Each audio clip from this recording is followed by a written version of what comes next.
সুপর্ণা দাস, আমার পাপার নাম বিশ্বজিৎ দাস। আমি এই যে লঙ্কা সিনিয়র সেকেন্ডারি স্কুল থেকে এইচএস সেকেন্ড ইয়ার এবার পাস করছি। আমার 70% উঠাতে পারছি। আমার আরও চেষ্টা ছিল যে আমি আরও ভালো করে ভালো মার্ক উঠাইতাম। আর বাবা বহুত কষ্ট করে পড়াইছে আমাদের, আমি এতটুকু উঠাইছি। আরও চেষ্টা করুন যে আরও আগে আরও ভালো করতে পারি। আমার বাবা দিন হাজির করে আমারে পড়াইছে। আমি চেষ্টা করছিলাম কি আরও ভালো মার্ক উঠাইতে, বাট আমি 70% উঠাতে পারছি।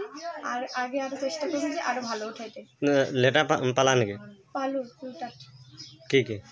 এডুকেশন আর জিওগ্রাফি।